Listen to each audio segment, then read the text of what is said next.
જય Hind. Gujarati study and education ચેનલમાં તમારા દરેકે દરેક મિત્રોનું હાર્દિક સ્વાગત છે. તો આજે આપણે આ વિડીયોમાં જોવાના છીએ એક નિબંધ જેનું નામ છે સ્વાતંત્ર્ય સેનાની હૈયું ખોલે છે. આ નિબંધ વિશે મિત્રો આપણે લખવાના છીએ. તો લખતા પહેલાં એના કેટલાક મુદ્દાઓ જોઈ લઈએ, એટલે કે આપણે નિબંધ સાહિત્ય લખી શકીએ. તો સૌથી પહેલો મુદ્દો છે એની પ્રસ્તાવના, એટલે કે પ્રાસ્તાવિક.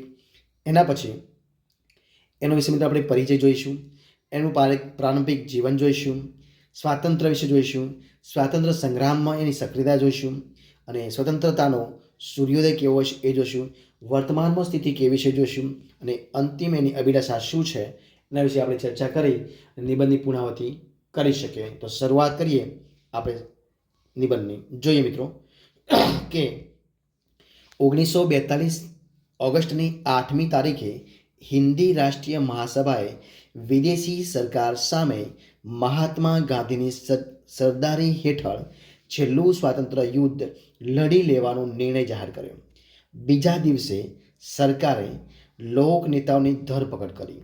ગાંધીજીએ આપેલા કરેંગે યા મરેંગે મંત્રની લોકો પર જાદુઈ અસર થઈ. ચોમેર ક્રાંતિની જ્વાળા ફેલાઈ હતી. એ વખતે હું ગુજરાત કોલેજમાં અભ્યાસ કરતો હતો. સ્વતંત્રતાની એવી લગ્ની લાગી હતી કે વિદ્યાર્થીઓ પોતાની વાનર સેના અને વિદ્યાર્થિનીઓ પોતાની માંજર સેના બનાવી અંગ્રેજ સરકારનો વિરોધ કરતા હતા. ગાંધીજીની સ્વતંત્રતાની હાકલને કારણે બધા કોઈને કોઈ રસ્તે આઝાદીની લડતમાં જોડાયેલા હતા. કોઈએ રેલવેના પાટા ઉખાડી નાખ્યા, કોઈએ તાટપાલ વ્યવહાર ખોલી નાખ્યો, તો કોઈએ સરકારી મકાનોને આગ લગાડી, કોઈએ પોલીસ ઓફિસના ખૂન કર્યા, તો કોઈએ બોમ્બ બનાવ્યા. જેને જે સૂઝ્યું તે પ્રમાણે લડતમાં ઝંપલાવ્યું હતું.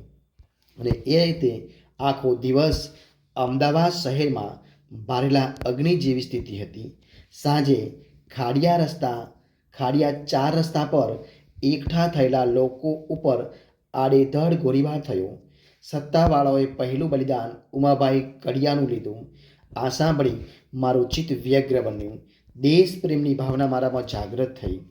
માતૃભૂમિની આઝાદી માટે નવલોહિયા માથા વધરી રહ્યા હતા, પણ હું કંઈ નહોતો કરી રહ્યો. આખી રાત અસમંજસમાં ગાળી. બુદ્ધિ અને હૃદય વચ્ચે થતો સંવાદ સાંભળી રહ્યો હતો. અને ત્યારે બીજા દિવસે અમે બધા જ વિદ્યાર્થીઓએ શિક્ષણનો બહિષ્કાર કર્યો. લગભગ 1 વાગે ઇન્કલાબ જિંદાબાદનો ગગનભેદી અવાજ સંભળાયો. જંગી સરઘસ કોલેજ તરફ આવી રહ્યું હતું. બધાના મોં પર અજબ શૌર્ય અને અપાર્થિવ તેજની લહેરીઓ ફરકી રહી હતી. આજે મારો જુસ્સો અનેરો હતો. સૌથી આગળની હરોળમાં હું અને મારો દિલોજાન દોસ્ત વિનોદ કિનારીવાલા ચાલતા હતા. ભારત માતા જાણે કે પોતાના બાળકોની રક્ષા કરવા નીકળી હોય એવું તેજ મોજર સેનાની બાલિકાઓના મુખ પર હતું. મોખરે ચાલતા વિદ્યાર્થીઓના ટોળાને વિખેરી નાખવા પોલીસ લાઠીચાર્જ કરી રહી હતી. નાની મોટી ઈજાને બધા હસતે મોઢે સહન કરતા હતા. બમણા જોરથી આઝાદીના નારા લગાવતા હતા. આખું સરઘસ ગુજરાત કોલેજના કમ્પાઉન્ડમાં બેઠું. તેની પાછળ જનૂની બનેલા સિપાહીઓ પણ ધસી આવ્યા. પોલીસ ટુકડી વિદ્યાર્થીઓની સામે પેંતરો રચીને ઊભી રહી. અંગ્રેજો ચાલ્યા જવાના નારા પ્રચંડ બન્યા. કોલેજના અધ્યાપકો વિદ્યાર્થીઓ અને સિપાહીઓના આવા ઉગ્ર રૂપથી ભયભીત થઈ ગયા. તેમને એવો ભય લાગતો હતો કે આ અંગ્રેજ સિપાહીઓ દેશના ભવિષ્ય પર ગોળીબાર કરશે. તો પ્રિન્સિપાલ સાહેબે અને અધ્યાપકોએ બંને પક્ષને સમજાવવાનો પ્રયાસ કર્યો, પણ કોઈનું સાંભળતું ન હતું. એવામાં અચાનક પોલીસ ટુકડી જ્યાં ઊભી હતી ત્યાં 2-4 ઈંટના ટુકડા પડ્યા. લાગ તાકીને ઊભેલા ગોરા ઓફિસરને એટલું જ જોઈતું હતું. આંખને ઇશારે આખીએ બંદૂકધારી પોલીસ ટુકડી આગળ ધસી. એક અધ્યાપકે રોકવાનો પ્રયાસ કર્યો ત્યારે તેના માથામાં બેટન મારીને બેભાન કરી દીધા. ઓફિસરના આદેશથી સિપાહીઓ ગોળીબાર શરૂ કર્યો. એમાં મારી પાછલી અને જમણા હાથે ગોળી ઘૂસી ગઈ.